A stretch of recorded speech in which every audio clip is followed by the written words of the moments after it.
Bonjour à tous et à toutes, bienvenue sur le podcast de Martin Eden. Et aujourd'hui, format entretien avec des invités de qualité. Un invité que vous avez déjà pu écouter, en tout cas, à cette heure-ci, j'ai pas encore publié l'entretien où il apparaît, mais ce n'est pas très grave.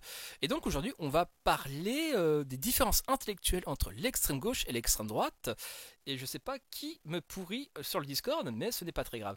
Mais ceci étant dit, je vais laisser les invités se présenter à maintenant, comme dirait l'autre, présentez-vous. Et ben du coup, c'est à moi d'ouvrir le bal.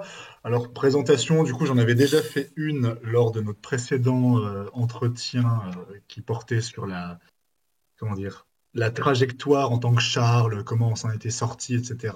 Comment on était sorti de l'enfer, c'était un peu. Du Vietnam, ouais. Ouais, exactement, voilà. Il y a parfois des Vietnam Fields d'ailleurs qui restent. À ce niveau-là. Non, mais alors présentation. Donc moi, je m'appelle Archinov, c'est mon pseudo sur Internet en tant que petit influenceur politique, parce que le melon est là. Non, je rigole.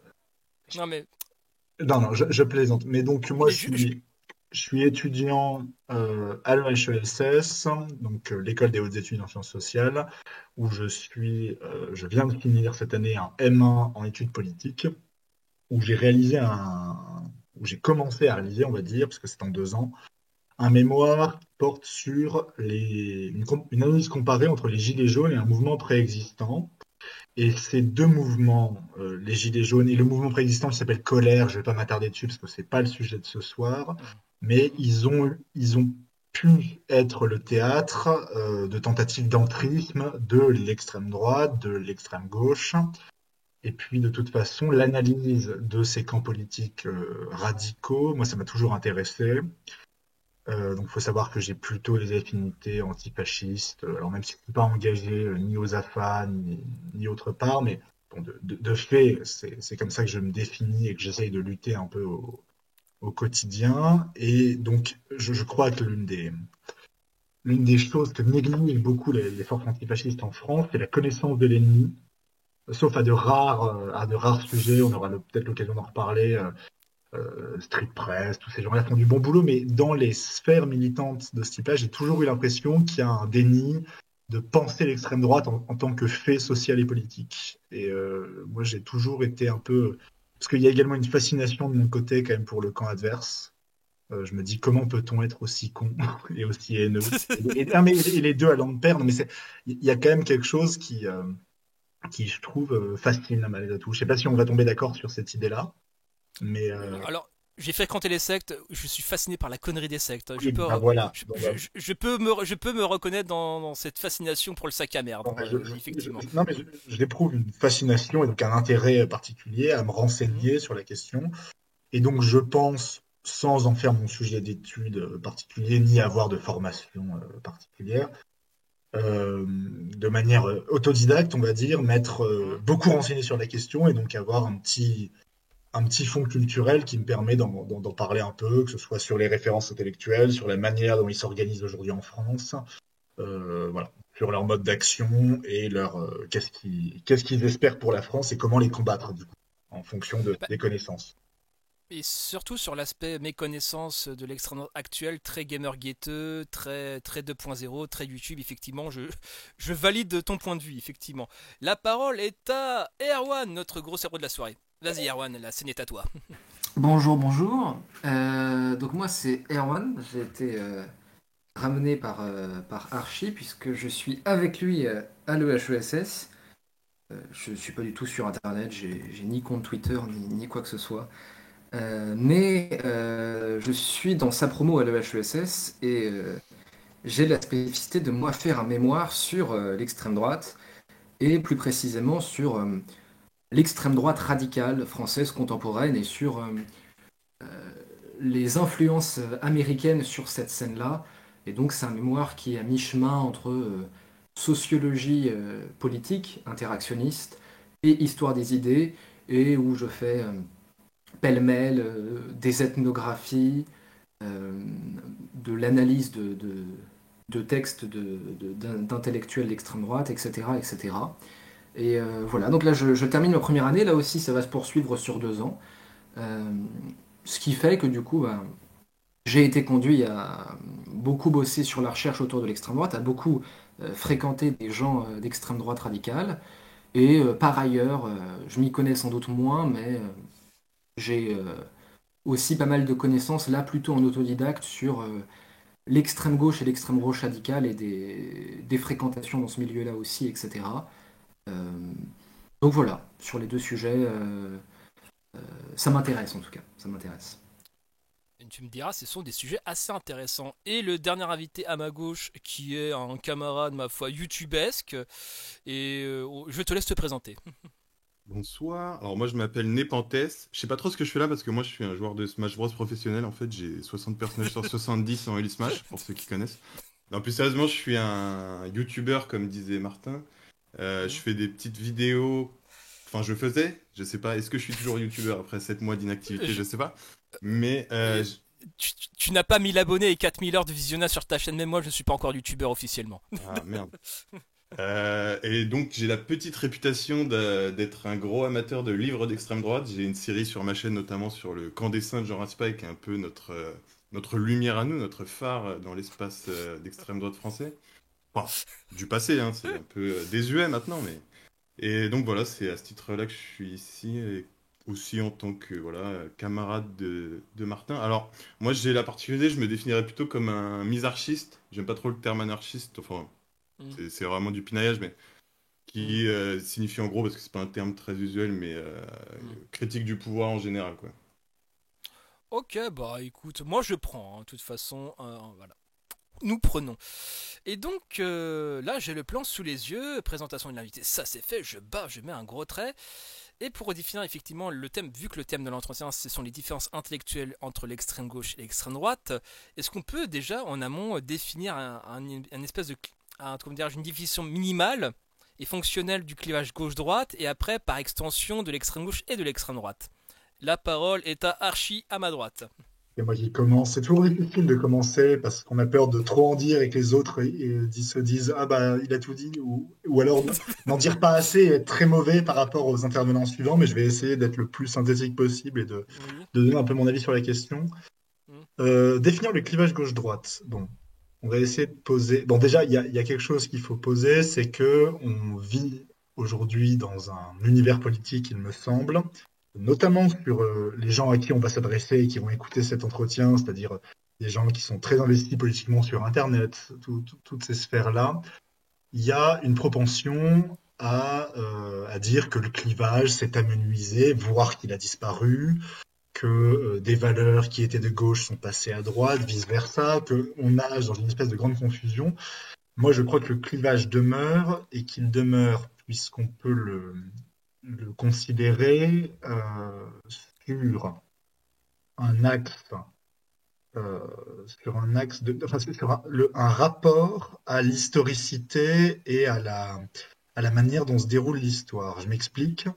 Pour moi, la gauche, c'est avant tout, et pour le coup, je vais peut-être étonner certaines personnes, mais je suis assez d'accord sur le postulat vraiment, le postulat de base, la base de la base chez Lichéa, à savoir, mais qui existe aussi chez d'autres auteurs, mais à savoir une séparation entre ce qu'on appelle la gauche et ce qu'on appelle le socialisme, même si les deux ont pu être liés un temps.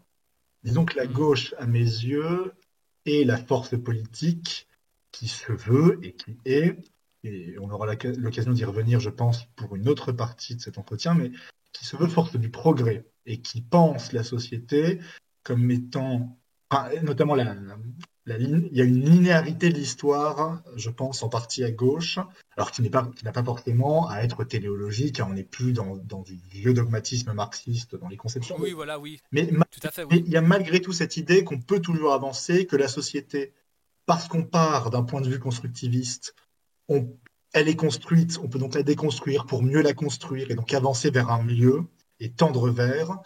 Et donc, il faut réussir à se rattacher à tout ce qui va permettre davantage d'égalité, de liberté, de droits individuels et ainsi de suite.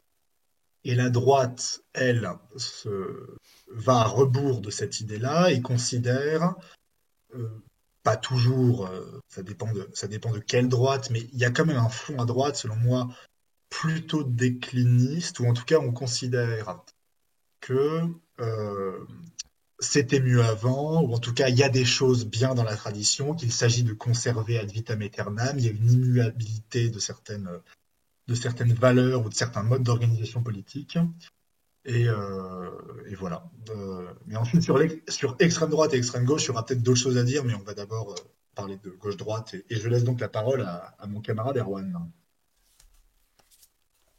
Ouais, alors, ouais, c'était assez intéressant ce que tu as dit. Je ne serais pas forcément d'accord avec tout, euh, parce que pour moi, la distinction gauche, donc pour moi, la distinction gauche-droite demeure, même s'il y a des recompositions historiques forcément, mais je suis d'accord sur ce point-là. Euh, Après, moi, je pense que ce qui fonde cette distinction, c'est pas forcément le rapport à l'historicité. Moi, j'aime bien la distinction qui est assez basique que fait Norberto Bobbio, qui dit c'est une histoire de égalité-inégalité. Euh, ou, comme moi je dis plutôt, de la gauche privilégie les relations horizontales et la droite les relations verticales. Donc la gauche, ça va plutôt être les relations d'homme à homme, les relations fraternelles, etc. Quand la droite, ça va plutôt être la transmission, la tradition, le lignage, etc. Ce qui induit, je pense, effectivement pas mal de trucs qu'a dit Archie, c'est-à-dire que euh, la droite, effectivement, part du donné et le donné est inégalitaire. Donc la droite part du donné. Donc la droite va privilégier le donné, donc elle va prendre son parti de l'acquis, elle va se vouloir réaliste, elle va se vouloir pragmatique. Et toi, tu disais que la droite se pense décliniste, moi je pense qu'elle se pense pessimiste. C'est-à-dire qu'elle ne croit pas du tout en une utopie et elle préfère rester sur ses acquis plutôt que de perdre ce qu'elle a déjà. Alors que la gauche, comme elle croit en une égalité qui n'est pas encore réalisée dans les faits, la gauche croit au changement, un changement de donne parfois radical. Donc la gauche a en son fondement, même s'il y a des variantes et des gradations, une pensée de l'utopie, en tout cas d'un monde qui n'est pas encore advenu et qu'on veut voir arriver. Et donc c'est une pensée plutôt optimiste, qui croit qu'il est possible de changer radicalement la société, voire pour certains de la déconstruire plus ou moins intégralement selon les courants. Et donc pour moi, c'est ce clivage égalité-inégalité, mais bon, on se recoupe pas mal avec ce que tu dis, qui font de la gauche à la droite. Alors pareil, extrême gauche et extrême droite, c'est plus spécifique, je pense, pour moi, mais on aura l'occasion d'y revenir. Ah, vas-y, Nepenthes, la scène est à toi. Yes. Alors, bah, moi, je suis d'accord avec vous deux et pas d'accord en même temps. Enfin, dans les grandes lignes, si. Mais moi, mon problème, en fait, c'est que j'ai tendance à penser que les termes de gauche et de droite sont un peu trop imprécis. J'ai un peu tendance à préférer les étiquettes. Moi, la façon dont je définirais le clivage, c'est plutôt sous l'angle progressiste, conservateur, réactionnaire. En gros, bon, l'idée, c'est qu'au centre, on a donc les conservateurs qui sont en gros les gens qui sont dans la protection du système tel qu'il existe, qui n'essaient pas de remettre en cause les normes du système tel qu'il existe, et qui vont penser qu'on est à un stade soit le plus parfait, soit le moins imparfait, on va dire, qui est en gros bah, l'idée de la fin de l'histoire. On peut citer Fukuyama, qui est un des auteurs de génie de ce truc-là, avec Mhm. un élément qui, à mon avis, est un peu la mort du conservatisme aujourd'hui dans une certaine mesure, c'est que tous ces gens-là, avec un autre auteur conservateur de génie qui est Yuval Noah Harari, Homo Deus, c'est l'idée voilà, qu'ils ont complètement raté en fait, le problème écologiste et le fait que la fin de l'histoire en fait, allait être complètement bouleversée par ce problème-là qu'on voit être complètement pris à gauche et aussi à l'extrême droite d'une certaine façon. Ouais. Pour ce qui est des progressistes, moi je suis assez d'accord avec ce que vous avez dit dans votre définition de la gauche. Moi j'aurais tendance à mettre les deux idées phares de la gauche qui fondent un peu à la fois l'utopie, l'idée qu'il faut aller vers plus d'égalité, dans deux notions qui sont l'émancipation, l'émancipation un peu face au racisme, face aux oppressions diverses, et l'amélioration des conditions maternelles non, presque, matérielles, qui sont donc, soit en termes d'écologie, par exemple, essayer de trouver un équilibre qui soit supportable pour la majorité de la population, ou en termes social, voilà, essayer d'avoir un système qui soit plus juste et qui colle plus au travail, des choses comme ça. Et il me semble que pour faire ça, on est obligé d'avoir une remise en cause de la normalité sociale, de ce qui est considéré comme normal, ce qui est soit les normes sociales, soit les normes morales. Et pour ça, on a besoin de remettre en cause des structures, et ça se fait par la pensée critique d'une façon générale. C'est pour ça qu'il y a un peu un mème qui dit que, enfin, c'est pas un mème très français, mais c'est plutôt américain pour le coup, mais que la science est de gauche. Et en fait, c'est parce que bah, la science, comme la gauche, a cette volonté d'avoir, bon, pas toujours avec forcément de la réussite, mais une pensée critique sur le monde tel qu'il Bah, est. juste pour répondre sur ça, effectivement, Karl Marx est considéré comme un des quatre pères fondateurs de la sociologie avec Ouais. Durkheim, Weber et puis Berne, l'autre, le Montpellierin, comment il s'appelle déjà? J'ai toujours du mal. Le positiviste, Auguste je sais Comte, plus. Auguste Comte, merci. je t'en prie. Merci. Donc voilà, c'est voilà, enfin voilà, quand la gauche veut changer le monde, voilà, elle crée la sociologie, tu vois, quand Par l'extrême nécessité. droite veut, C'est ça, t'as besoin d'inventer une science Mm. finalement pour critiquer l'état du monde tel qu'il est. Voilà. Alors, Voire même les Lumières, tu vois, c'est même les libéraux sous la monarchie, ils ont essayé de changer le monde. Bon, voilà, ils s'appuyaient sur la philosophie, une certaine pensée critique, et ils voulaient, voilà, enfin là, avec même, il y avait un travers très pensée mécaniste, etc. Oui, ligne, enfin, un peu idéaliste aussi, clairement. C'était ouais, enfin, les malheurs sur Terre ne sont dus qu'à l'ignorance. Avec la raison, nous allons balayer l'obscurantisme. Bon, à un moment donné, bon, on a vu ce que ça donnait avec le libéralisme actuel. Enfin bref. Ça, c'est notre Donc, mission aussi de remettre. C'était quoi la phrase de Marx, je crois, là? Il faut remettre le libéralisme sur ses pieds, un truc du genre. ouais, ouais, c'était plutôt la dialectique hegelienne sur ses pieds. Et Ouais. c'est Engels, je crois, qui lui disait Ouais. ça.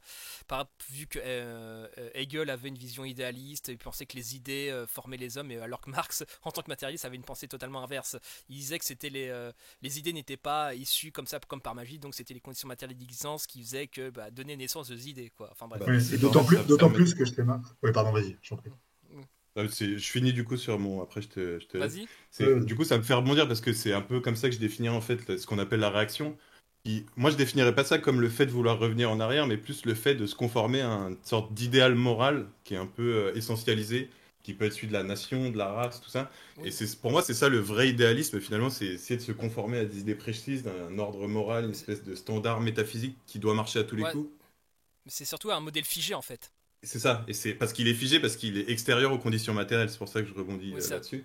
c'est ça, ouais. Et je pense par exemple, un auteur que j'aime beaucoup, c'est peut-être mon auteur d'extrême droite préféré, que j'ai quasi tout lu, c'est René Guénon, qui est très particulier pour le coup, mais pour lui, en fait, l'ordre social parfait, il correspond à la tripartition indo-européenne, c'est-à-dire les nobles, le clergé et le petit peuple, quoi. Ouais, Et, le Bella, tiers état, Bella quoi. Torres, Laboratores, et j'ai jamais voilà, le dernier, enfin, mais c'est même, oui, Je crois alors même. attends, je peux la tenter en indien, c'est Vas-y. Brahman, Kshatriya et Vashishya. Tout le monde c'est ça, parlant tout à indien fait. pourra se moquer de moi autant qu'il veut, j'assume. Et surtout, je crois que Égalité et Réconciliation ont un t-shirt sur ça, justement. Ah bon? Ah, justement. Ah bon? Enfin, de Ah, souvenirs. les anecdotes, super, quoi. Aïe aïe Mais, aïe. Ah, c'est. Ah, mais alors, c'est. Guénon est très particulier, on va pas s'attarder sur lui, je pense, Oui, parce que oui, c'est assez particulier comme auteur. mais c'est un anti-moderne pur jus, c'est-à-dire c'est un gars qui considère Et que un outil occidental aussi. dès lors qu'on est sorti de l'ordre métaphysique, on est tombé, mais ça c'est quelque chose qui est partagé par énormément de réactionnaires, on est tombé dans le, comment ils appellent ça? Il y a l'idée Le que le Kali Yuga. nombre, oui, alors ça c'est le concept métaphysique hindou, mais on est tombé dans le règne du nombre, et ça Ah, c'est le règne de la abominable. quantité, ouais. Voilà, exactement, parce que Oui, bah, c'est un bouquin de Guénon qui s'appelle comme ça, le règne de la il y a cette quantité, les idée signes il y des a temps, ouais. cette idée, dans la réaction, il y a cette idée très aristocratique que la qualité prime toujours sur la quantité et Bah, donc que la démocratie est viciée en tant que telle parce que c'est l'argument de Bonald, qui était un des premiers contre-révolutionnaires avec l'autre Joseph de Maistre, qui hmm. dit la démocratie telle que nous l'ont présentée les Lumières et telle que cela sont accaparés les révolutionnaires lors de 1789, c'est exactement comme si au sein de la famille, on postulait l'idée que les enfants devaient diriger parce qu'ils étaient les plus nombreux par rapport aux deux parents. Et il fait cette analogie en disant, et là on se rendrait bien compte à quel point c'est ridicule et que ce qui prime, c'est le statut, et le statut d'ailleurs préexiste aux conditions matérielles puisqu'il est quasiment transcendant. Enfin, il y a quelque chose de... Et il est donné par la société. Par contre, Surtout ce Archie, qui est-ce que est. tu peux. Enfin, je me Attends, permets de. Archie, Ce qui est particulier Archie, tu chez peux juste Guénon, baisser ton volume, s'il te plaît. Oui, Tu peux un peu je, baisser ton je volume. t'en prie, vas-y. ce qui est particulier chez Guénon, c'est qu'il est tellement décliniste et il a tellement une vision de l'histoire comme force inéluctable que lui n'est. Je pense pas qu'on puisse le qualifier d'auteur politique puisqu'il ne préconise aucune solution politique. C'est une sorte de d'observateur Ouais. un peu à distance, un peu aristocratique de l'histoire, mais qui pour moi ne voit pas du tout de solution politique à ça. Au contraire, Oui, il voulait une de espèce cibles de comme Ebola par exemple. spirituel caché, quoi. Oui, oui, mais c'est un pur métaphysicien ésotérique. Donc on est vraiment là sur des personnalités et Et puis, ce qui est des... amusant, c'est que c'est quand même un gars qui a critiqué l'Occident, mais à partir du point gréco-romain. Pour lui, c'était déjà la décadence, l'époque Oui, gréco-romaine, quoi. tout à fait. Donc c'est amusant qu'il soit repris aujourd'hui par des occidentalistes. Et juste pour les gens qui se demandent qui est René Guénon est un des deux auteurs du fascisme italien avec Julius Evola. Voilà. Non, c'est pas vrai. Il est pas apprécié par les fascistes, Guénon. Déjà parce Enfin, déjà parce qu'il est musulman et parce bah, qu'il est converti à l'islam. Mais bon, partons pas trop loin parce que Guénon, on pourrait faire toute la discussion dessus. Ouais, tout à fait. Ouais, je suis bien d'accord. Donc on va peut-être s'arrêter là. Voilà, il est quand même classé parmi les deux penseurs fascistes. En fait, je pense que pour le résumer, c'est plus une espèce de mec qui a inventé le traditionnalisme, quoi, le retour Ouais, aux sources, le aux pérennialisme, fondements voilà. moraux. Je suis plutôt d'accord avec cette version-là, effectivement. Ouais, je dis juste, après la catégorisation elle est certes imparfaite parce que après je crois que Guénon avait avoué que Julius Evola était supérieur à lui. Enfin je crois si j'ai bonne mémoire on va dire. Alors, à l'inverse, il pensait que c'était une grosse merde. Mais je crois qu'il avait lu un livre d'Evola, après il a dit qu'Evola était supérieur à lui je crois. Enfin si j'ai bonne mémoire. Enfin après bon j'avoue que mes souvenirs commencent à dater. Bon voilà. Bon, on va se perdre sur le pérennialisme, peut-être on va reparler de extrême droite, voilà. extrême gauche. Ouais, c'est ça, voilà. On est en train de se perdre dans les considérations techniques. Donc voilà, juste Guénon, limite Wikipédia est votre ami. Donc, ça se trouve, j'ai tort aussi. Donc, clivage, alors, gauche-droite, ok, bon, je pense qu'on a à peu près écrémé la chose. Mais après, quand commence l'extrême gauche et quand commence l'extrême droite? Ah, c'est une bonne question, ça. Ça, vas-y. C'est une fois de plus, alors. De toute façon, toi, tu es l'avant-garde, voilà. Ah, bah en tant que profond anti-marxiste-léniniste, ça me met en joie. Oui. Ça te rappelle des souvenirs. Ah, oui, oui, oui. Bon. Quand est-ce que commande l'extrême gauche, quand est-ce que commence l'extrême droite? J'aurais tendance de mon côté à faire commencer l'extrême droite véritablement. Ah, c'est compliqué. Dans le paradigme européen, je dirais qu'il y a des premiers sursauts qui apparaissent avec ce qu'on appelle les contre-révolutionnaires, c'est-à-dire dès que le mécanisme s'enclenche en 1789, vous avez les armées blanches, vous avez les Vendéens, vous avez les Chouans, vous avez des penseurs, j'ai déjà cité quelques noms, Joseph de Maistre, Wim Bonald, et il y en a un troisième qui a un nom à consonance italienne, dont j'ai oublié le nom, peut-être que vous pourrez rattraper. Bon voilà, il y a cette première sphère-là, mais qui va être des gens qui vont développer des œuvres politiques, qui sont intéressantes parce qu'elles sont précurseurs à certains égards. On aura l'occasion d'y revenir peut-être dans le thème suivant, qui à mes yeux va être le plus intéressant du débat. Mais l'extrême droite, moi je la fais remonter, mais Erwan sera sans doute mieux placé pour le dire. Je dirais qu'il y a une vraie apparition qui naît à deux moments. Il y a une préparation avec le boulangisme, parce que notamment le boulangisme, à mes yeux, et pour pas mal d'auteurs, c'est notamment le cas. Ziv Sternel en parle un peu, même si lui va plus s'attarder sur les ligues et sur les syncrétismes des années 20 et 30, mais il me semble que Sternel dit que dans le mouvement boulangiste, il y a déjà cette idée d'une union un peu populiste, césarisme, tout ça arrive à se croiser, et on a un terreau proto-fasciste qui se forme à ce moment-là, et qui forme une extrême droite, qui va se concrétiser du moins en France, avec l'Action française, en fait, avec la création de la première vraie ligue d'extrême droite, qui a pour objectif de sortir un peu de la dimension très littéraire qu'avait jusque-là l'extrême droite, et de rentrer dans de l'action politique avec un service de jeunes, les Camelots du Roi, qui sont là pour casser des gueules et puis vraiment avoir une action sur le terrain, et puis qui propose surtout qui propose quelque chose tourné vers l'avenir, qui n'est plus seulement une œuvre littéraire qui déploie la tristesse d'avoir quitté le glorieux ancien régime, mais propose d'y revenir par l'action positive et par quelque chose, par un vrai investissement. Et là, pour moi, il y a quelque chose. C'est quand l'extrême droite rentre en action qu'elle se met véritablement à exister. Et pour l'extrême gauche, pour moi, ça peut naître avec Proudhon, au sens où il remet avec qu'est-ce que la propriété en 1840. Il met tellement en cause le régime de propriété qui subvertit l'ensemble des valeurs sociales de l'époque. Et en ça, il est d'extrême gauche à mes yeux. Et puis, ça se concrétise avec le marxisme la commune. Et l'anarchisme. Et en effet, si on veut parler d'actes, avec la commune. Ouais, c'est vrai. Erwan, moi j'aurais beaucoup de choses à répondre, mais attends, je vais essayer d'abord les invités. Répondre. Erwan, vas-y.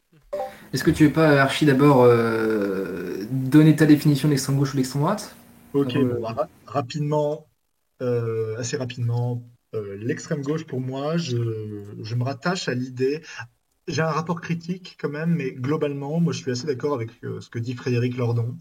C'est-à-dire qu'actuellement, on est sous le règne du néolibéralisme et donc du capitalisme, qui est son point économique le plus, voilà, qui est la structure d'organisation du travail et des rapports sociaux. Et tout projet qui propose de le dépasser sans avoir un œil dans le rétroviseur, donc ne pas proposer par exemple, je veux dire, des Maurassiens qui proposeraient du corporatisme ne sont pas d'extrême gauche, mais tout ce qui propose par un processus révolutionnaire, c'est-à-dire vraiment une rupture avec l'ordre établi et une transformation profonde des structures sociales, d'en finir avec le capitalisme pour instaurer autre chose qui soit plus ou moins, enfin, qui soit socialiste, quelle que soit la forme que ça prenne, autogestionnaire, marxiste-léniniste, partisane, enfin, mutualiste, peu importe. En tout cas, tout ce qui, voilà, veut rompre avec une violence révolutionnaire et quelque chose d'assez systémique avec le système dans lequel on est actuellement plongé et qui irrigue absolument tout. Et donc, il faut en finir face à un système, il faut en finir de manière systémique. Tout ça, pour moi, est l'extrême gauche. Et pour l'extrême droite, je préfère d'ailleurs ne pas donner mon avis, parce que là, c'est vraiment Erwan, je pense, qui va avoir les. Je m'incline face à la. Non, mais finalement, c'est horrible parce que pour un poste moderne, je suis assez soumis à la. Comment dire, à la légitimité universitaire. Voilà, et je m'en excuse.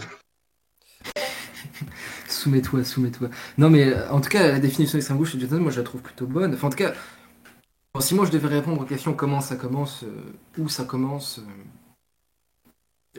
l'extrême gauche, je pense te rejoindre à peu près totalement. L'extrême droite, pareil, même si on pourrait dire que. Alors moi je la fais pas remonter comme Popper dans un temps antédiluvien à Platon, etc. Mais pour moi, pour qu'il y ait une extrême droite, il faut déjà qu'il y ait une gauche et une droite, donc il faut déjà qu'il y ait un parlement. Donc je pense que dès la Révolution française, on peut dire qu'il y a une extrême droite. Dès lors qu'il y a des contre-révolutionnaires et dès lors qu'il y a volonté de restauration de l'ancien régime, il y a une extrême droite. Effectivement, ensuite, elle se concrétisera sous une forme moderne avec l'Action française, mais les contre-révolutionnaires du 19e, du début du 19e, avaient quand même quelques velléités d'action politique. Faut... Est-ce qu'on peut considérer les guerres de Vendée comme des prémices d'extrême droite? Je laisse la question en suspens, mais elle a le mérite d'être posée. Ensuite, pour définir... Moi, je vais peut-être commencer par définir l'extrême droite, parce qu'effectivement, c'est là où je m'y connais le mieux. Alors, moi, je pars d'un postulat qu'on peut contester, mais moi, je fais de la sociologie interactionniste. Donc, je m'intéresse aux interactions sociales. J'observe que dans le champ politique français, il y a des gens qui sont proches idéologiquement et qui du coup ont des relations nourries entre eux et des relations tellement nourries que ça finit par faire système. Il y a tout un ensemble de gens qui ont des relations qui font système. Et ensuite, il faut nommer le groupe social ainsi formé. Moi, je vais le nommer extrême droite. Mais ce groupe social ainsi formé, il est assez délimité. Et par exemple, je sais qu'il y a des gens qui, parce qu'ils ne procèdent pas d'une démarche interactionniste, vont appeler extrême droite toutes les velléités totalitaires. Et donc, les staliniens vont être nommés l'extrême droite. Ou alors, tous les fondamentalismes religieux. Et alors, les djihadistes vont être nommés l'extrême droite. Ce que je ne fais pas, parce que d'un point de vue interactionniste, je ne vois pas de lien fort entre les djihadistes et Génération Identitaire, ou entre les staliniens et les maurassiens.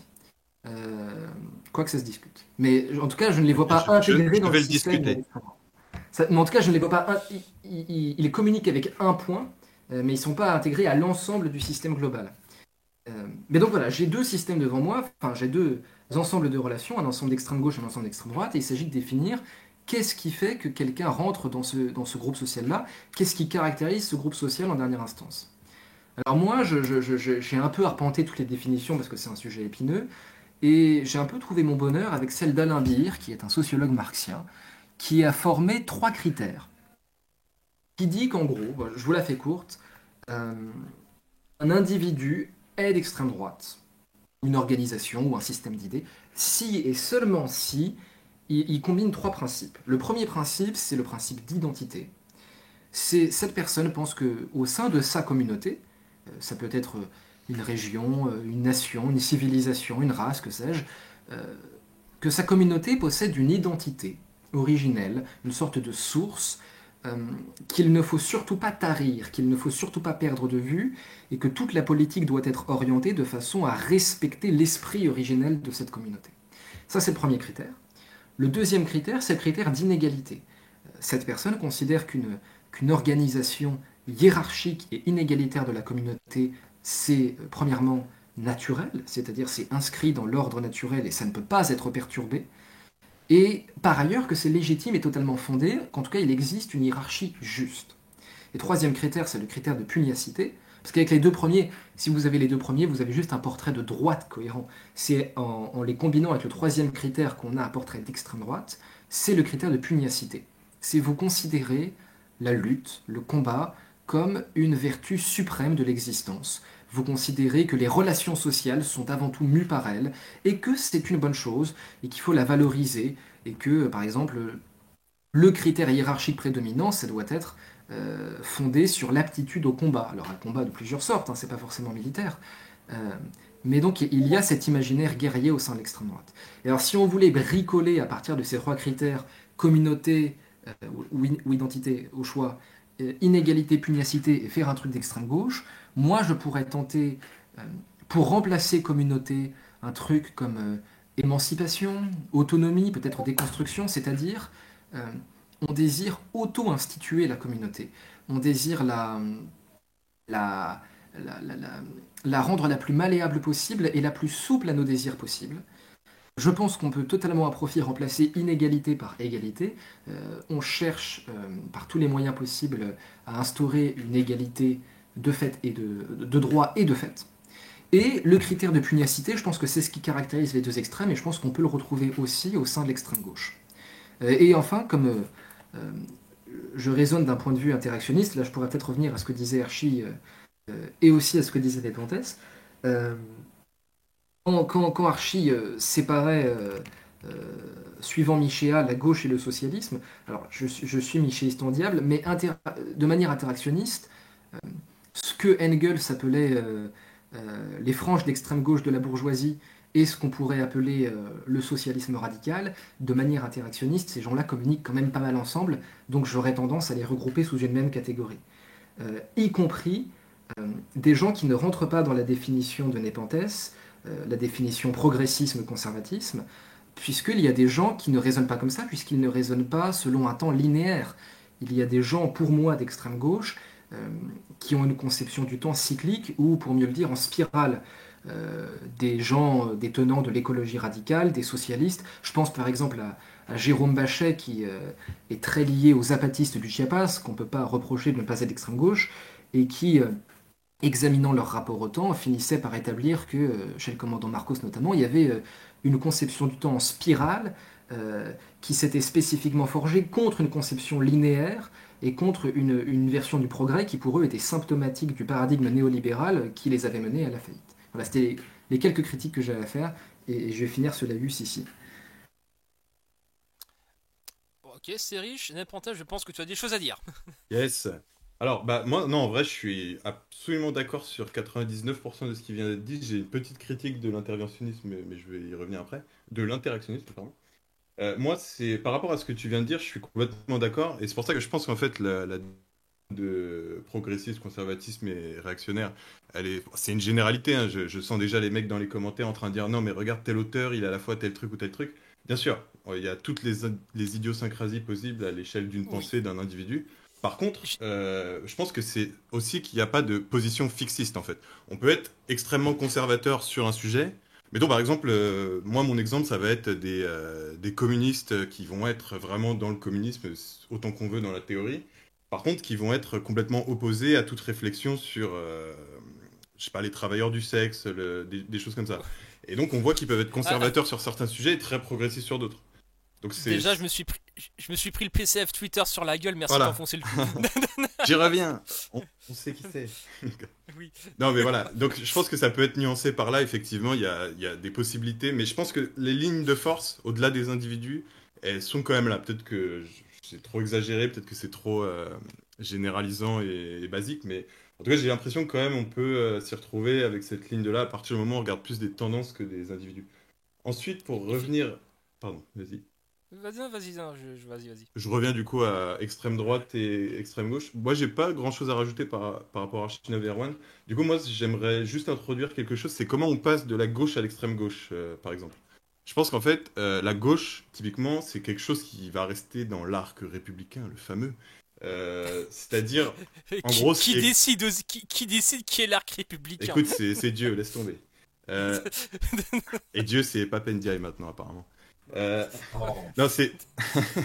Et alors, apparemment... Ça- euh, En gros, je pense que tu peux essayer de modifier le système au maximum dans le système, et du coup, tu restes de gauche, ce qui est à peu près la NUPES. Hein. Je pense qu'on peut dire que la NUPES, c'est pas forcément de radicalement changer le système, mais essayer de l'ajuster pour des motifs écologiques, etc. Alors que le passage à l'extrême gauche, ça va être vraiment critiquer les institutions au point où il y a un côté révolution obligatoire, quoi. Tu passes à un certain stade où c'est plus possible tu changes de système complètement. Et c'est pareil avec l'extrême droite. L'extrême droite, elle peut être extrêmement légitimiste, par exemple, pour reprendre les catégories orléanistes, légitimistes Bonapartiste. voilà, du début du 19e.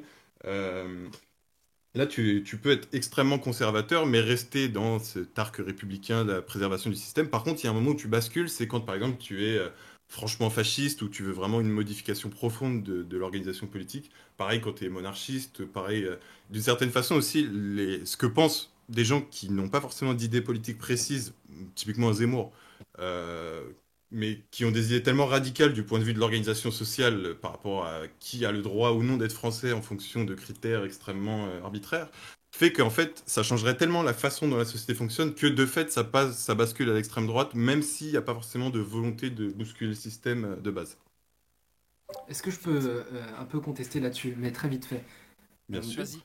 Vas-y. Moi, ce que je fais plutôt, moi j'ai un petit peu de mal avec. Moi, je préfère faire une sorte de distinction intra-extrême gauche et extrême droite et parler au sein de l'extrême droite, par exemple, de droite radicale et d'extrême droite radicale.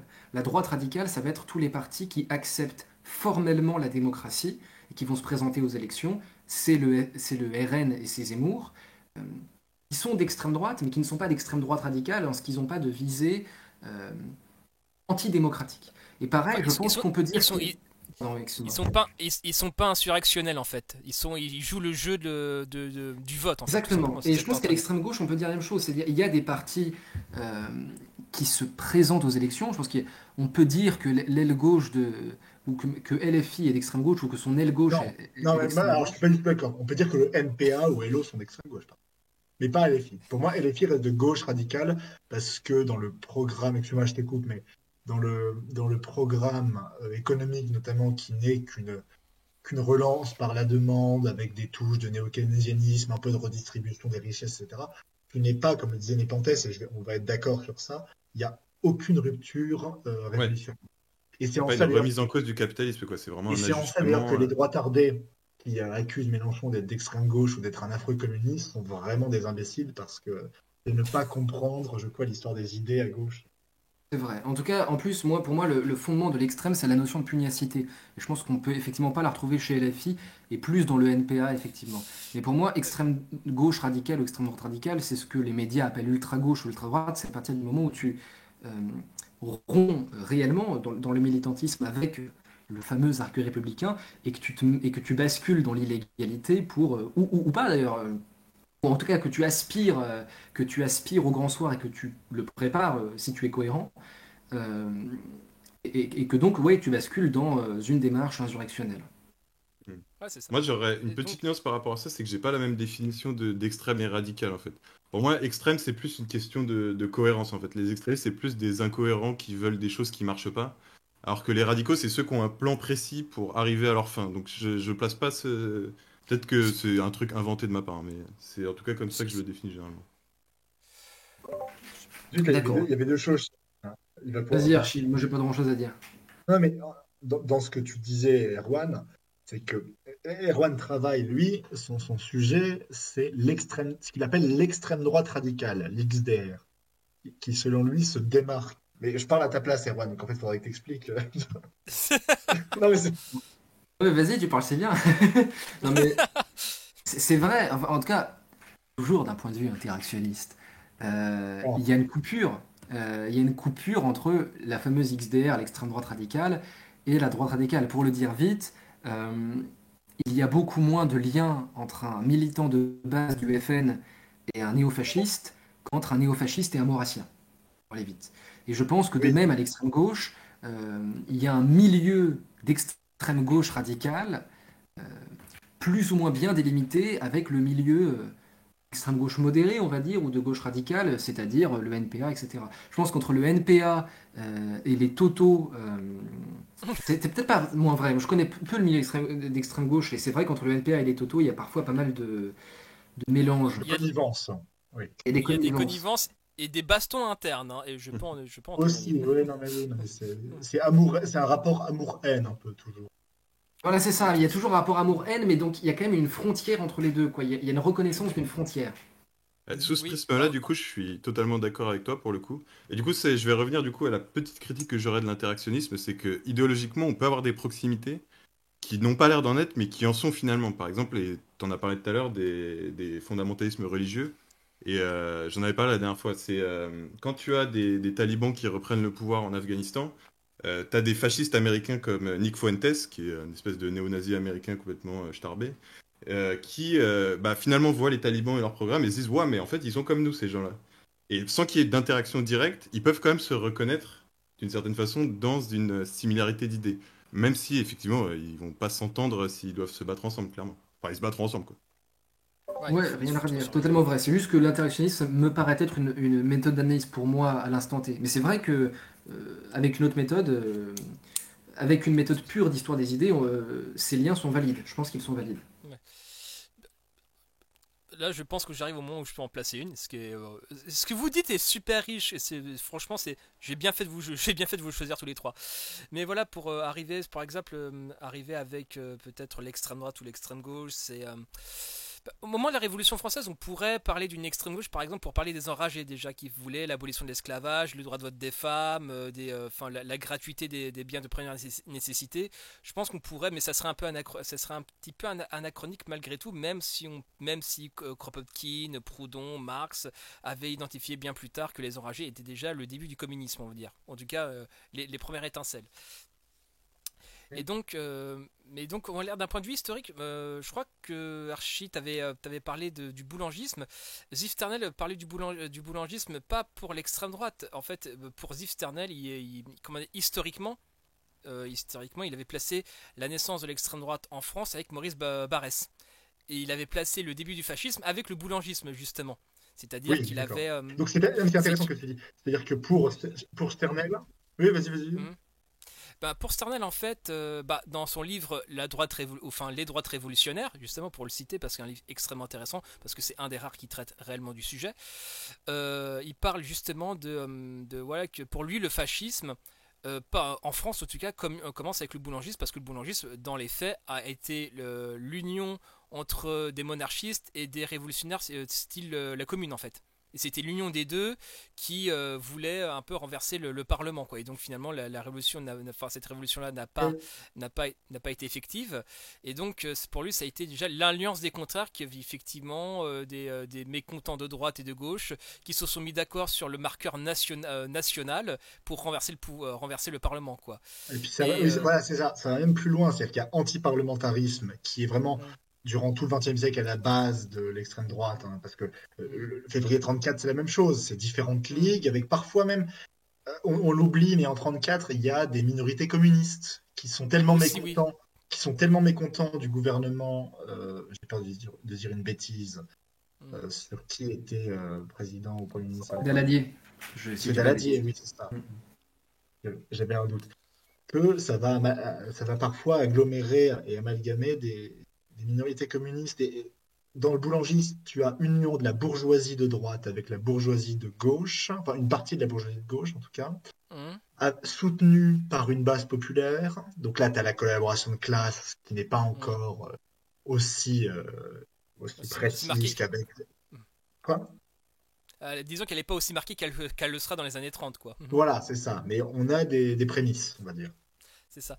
Et donc, Ziv Sternel, de ce point de vue-là, il situe historiquement, en tout cas, après, bon, au niveau des idées, après, ça peut être parfois un petit peu contradictoire parce que Maurras aussi, enfin, comment dire, il situe en fait la naissance de l'extrême droite d'un point de vue idée, en fait, avec Maurice Barrès, parce qu'en fait, là où avant il y avait juste une droite qui voulait l'ancien régime. Et bah avec Maurice Barrès en fait, même s'il n'était pas d'accord avec Maurras parce que Maurras voulait aussi l'ancien régime, enfin bref c'est un peu compliqué les drames en interne, mais disons que Maurice Barrès revendiquait non plus une contestation de l'ordre, pas du tout, qui était avant ça l'apanage de la gauche.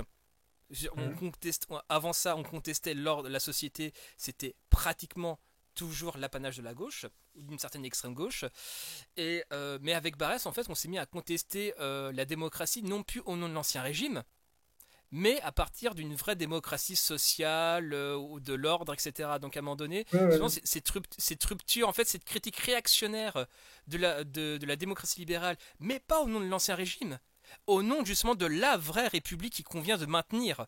Oui, Donc, exactement. C'est pour ça que la doctrine de Barrès, c'est ce qu'on appelle le nationalisme républicain. Et il sort la droite de cette posture monarchiste et il accélère dès lors ce qu'on appelle le dextrisme, qui est un concept d'Albert Thibaudet et qui consiste à dire qu'il y a eu constamment une poussée des partis de gauche plus radicaux qui ont poussé tout ça à droite et que finalement, on pourrait considérer que Barrès, c'est une ancienne gauche. Enfin une gauche, c'est peut-être un bien grand mot, mais un centre qui a été poussé à droite finalement, mais ce centre étant né républicain, il est resté et a permis comme ça d'infuser et de faire passer la droite pour la faire devenir républicaine au sens où elle s'inscrivait dans la conquête du pouvoir sous ce régime-là, et non plus avec Et c'est justement grâce à ce discours vaguement socialisant que Barrès a pu un peu entourlouper d'anciens communards aussi. C'est possible, ouais. C'est les faire enfin dans sa communard effectivement, parce que dans la commune il y a eu un aspect assez nationaliste, qu'on le veuille ou non, par rapport à la guerre, par rapport à la Prusse en fait aussi. Donc effectivement, mais sauf qu'à l'époque, en 1871, le nationalisme révolutionnaire n'était pas encore très théorisé, voire même pas du tout en fait.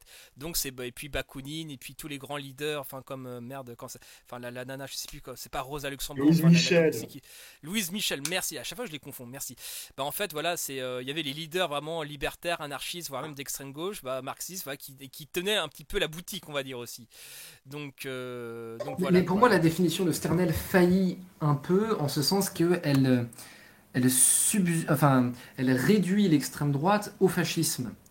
Ce qui pour moi est faux, puisque effectivement, si tu réduis l'extrême droite au fascisme, tu occultes tout le pan contre-révolutionnaire. Et Sternel fait un tour de malin, puisque pour lui, l'action française, c'est déjà du fascisme. Mais pour moi, c'est ignorer qu'il y a deux courants qui se battent au sein de l'extrême droite. Un courant, on aura l'occasion d'y revenir après, mais un courant légitimiste et un courant révolutionnaire, et que ces deux courants n'ont pas grand-chose à voir, selon moi. Et là, pour le coup, je pense que René Raymond a plus raison. Ouais, mais je sais situer situer l'extrême d'un point de vue historique en fait. Parce que l'extrême droite. Mais du coup, dès lors, ça voudrait dire que l'extrême droite apparaît bien avant le boulangisme et qu'elle apparaît dès lors que la contre-révolution émerge, de mon point de vue. Oui, c'est-à-dire, il y a des signes avant-coureurs, tu vois, mais ces signes avant-coureurs voulaient juste, comment dirais-je, le retour de l'ancien régime. Là, effectivement, avec Maurice Barrès, c'est un peu. C'est déjà de l'extrême droite le retour de l'ancien régime. Pour moi. Oui, mais à mon avis, je prends le clivage. C'est ça qui est marrant, c'est qu'Erwan, finalement, l'accusation, elle est vraie. C'est-à-dire que Ziv Sternel, en étant presque obnubilé par le phénomène fasciste, et en l'amalgamant avec ce que c'est que l'extrême droite, en vient à avoir une définition assez restrictive. Et donc, ça, en fait, il voit du fascisme partout et l'extrême droite est trop petite pour lui. C'était le premier gauchiste. Le fascisme est partout. C'est ça. Mais voilà, c'était juste je pense surtout en termes figés, c'est-à-dire que sous la Révolution française, il y avait une assemblée à gauche-droite en fait. Il y avait très très peu de nuances vu que ça venait d'émerger en fait, tout simplement. Donc il y avait, de mon point de vue, il n'y avait pas. Même si après, c'est que mon point de vue pour le coup, mais sous la Révolution française, il y avait une droite, une gauche, etc. Bon, c'était défini par rapport à la position du roi d'ailleurs. Mais voilà, parler d'extrême droite à ce moment-là, c'est pas absurde. Bon, bien plus tard, oui, effectivement, les Joseph de Maistre, avec leur vision totalement complotiste, comme quoi les Lumières, les francs-maçons auraient comploté contre la royauté, effectivement, a largement irrigué l'extrême droite bien après. Ils ont fait autorité. Enfin. enfin, même les complotistes d'aujourd'hui sur YouTube doivent tout à Joseph de Maistre. Hein, c'est lui qui a tout fait. Ça, quoi, c'est les concrètement, premiers à quoi. voir une tombée de l'ordre moral par des complots un peu secrets, que ce soit Ouais, les c'est ça, voilà. juifs ou Oui, les oui, c'est vrai. révolutionnaires ou ce qu'on veut, quoi. Après, c'est, bah, j'ai juste une vision comme ça. Enfin, après, je sais. Après, j'ai juste une vision comme ça. C'est juste parler d'extrême au moment de la Révolution française déjà. Alors, je comprends le fond, mais j'ai du mal à voir. Enfin, ça me semble un peu tôt, tu vois. Je sais pas. Après, j'essaie de le visionner. Enfin, d'essayer de l'identifier d'un point de vue historique quand il émerge vraiment de manière significative, quoi. Mais Et là, c'est vraiment, vrai le que le débat est terme clairement extrême ouvert. droite lui-même n'apparaît pas avant la fin du 19e siècle et le boulangisme. D'ailleurs, je crois que la première fois qu'on l'a utilisé, historiquement, c'était pour qualifier le boulangisme. Mais est-ce Ouais, que c'est ça. rétrospectivement, on pourrait pas. Alors, ensuite, moi, je ne veux pas remonter comme Popper jusqu'à Platon, comme je le disais tout Ouais, à voilà. l'heure, Là, ça n'a pas. Ouais. mais ouais, je pense que la question, en tout cas, mérite d'être posée. Et puis, il faut aussi Oui. se sortir d'un regard franco-centré et aller voir ce qui se passe ailleurs et Oui, voir c'est ce que qu'ailleurs j'allais dire, aussi, il parce y que... avait. Exactement. Je te laisse poursuivre alors. Non, non, vas-y, je te laisse finir, je rebondis après. Aux États-Unis, par exemple, qui avaient fait donc en 1774, la Révolution était déjà achevée, et dès la fin de la Révolution, il y avait déjà euh, toute une. Moi, je pense qu'on peut appeler ça extrême droite conspirationniste qui voyait dans l'emprise du gouvernement, déjà à l'époque, une sorte de menace suprême à éviter, et qui voyait l'emprise de la franc-maçonnerie, etc. Donc à Je veux dire l'époque, qu'il y avait des libertariens dès 1767. bah, en tout cas, des prémices, des ébauches. Il y avait des ébauches de Oui. libertariens un peu quanon, tu vois. Ah, cet anachronisme délicieux. Ah ouais, c'était très beau, c'est très beau. Bah, est-ce qu'on peut finir sur le point clivage de gauche-droite parce que là on y avait passé quand même 1 heure et c'était juste le deuxième point sur 7. Ouais. Je sens que cet entretien, je sens que Tonnerre va me maudire. Mais est-ce que le clivage gauche-droite, l'extrême droite, l'extrême gauche, est-ce que pour vous on a fait à peu près le tour ou pas? Je pense. Qu'est-ce que vous Oui, en oui, pensez? oui. Oui, oui, pas de souci. Je pense qu'on a bien vu. Ok. Donc, alors, troisième point, est-il possible finalement d'être un penseur entre guillemets et d'extrême droite? Ça c'est un point que j'y tenais. Donc c'est encore à moi de commencer, c'est ça? Ouais, c'est toujours à toi de Tu es commencer. condamné. Bon, c'est bien. C'est bien parce que je vais débarquer avec un avis bien tranché. Et, Ah, je- ça Non, relance mais le débat. voilà, mais je suis prêt à le justifier, à le défendre. Je ne sais pas si vous l'avez vu, bon, c'est un peu la coqueluche à la gauche radicale parmi les penseurs.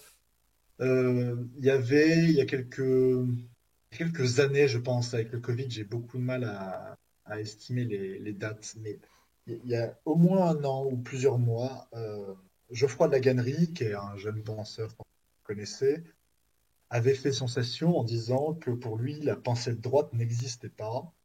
C'était lors d'un entretien, je ne sais plus chez qui.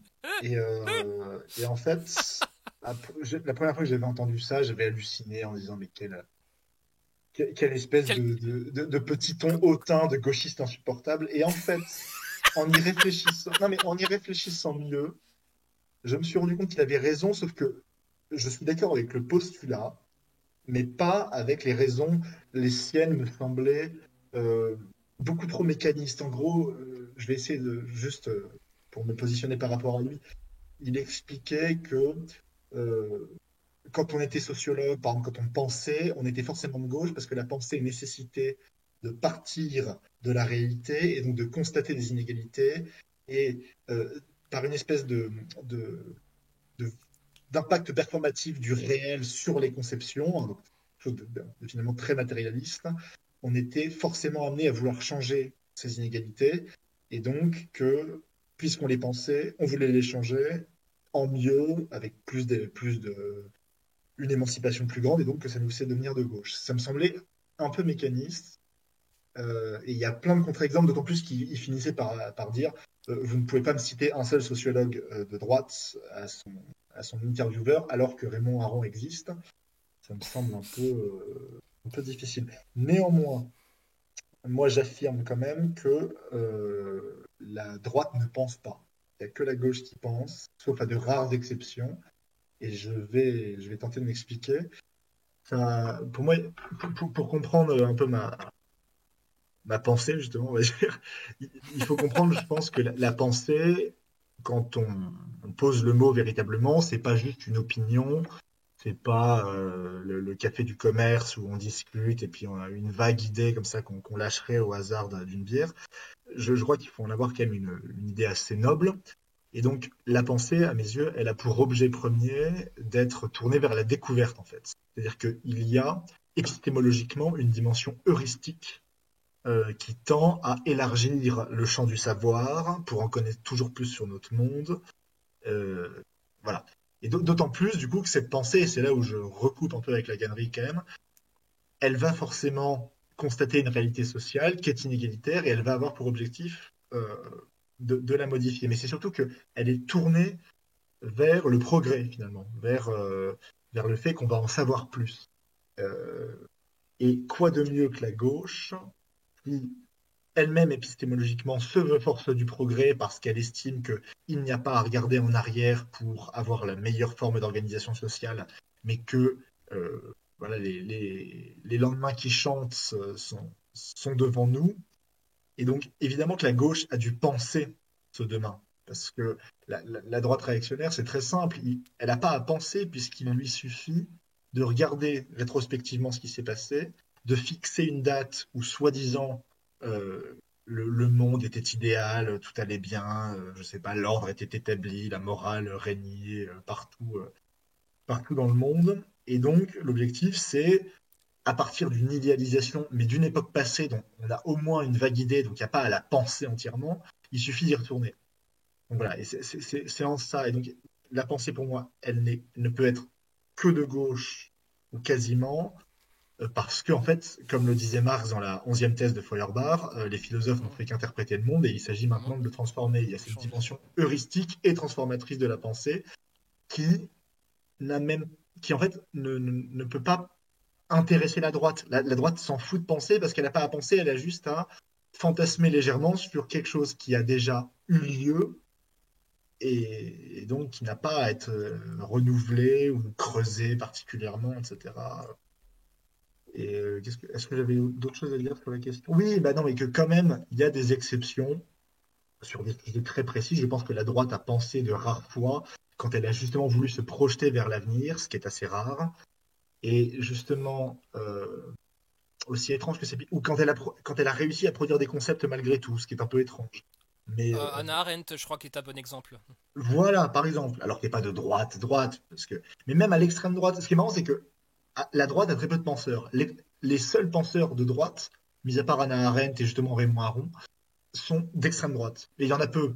Je dirais que, pour leur rendre un vague hommage à ces salauds, de Bonald est intéressant parce que De Bonald préfigure la sociologie, puisque c'est lui qui invente finalement avant Auguste Comte, qui le reprendra et il l'a un peu éclipsé, mais le comment dire, De Bonald reprend le syntagme de société et donc est plus ou moins le père de la sociologie contemporaine, bien qu'on ait éclipsé son impact, parce qu'il pense la société contre le peuple. Mais il invente le concept et il le développe énormément. Et là, il y a une vraie idée brillante chez De Bonald. Euh, Peut-être que Erwan pourra développer, parce qu'on a eu notamment un cours sur la question qui était passionnant, et donc on a un peu d'infos sur la. Je vais en citer deux, trois autres. Là où la droite et l'extrême droite a pu un tout petit peu briller et faire de la véritable pensée au sens noble du terme, c'est sur la critique de la technique. C'est-à-dire que Heidegger a pensé la question de la technique avec une certaine excellence, quoi qu'on en pense, Bernanos aussi. Maurras, dans le fait que justement il veut sortir de sa torpeur,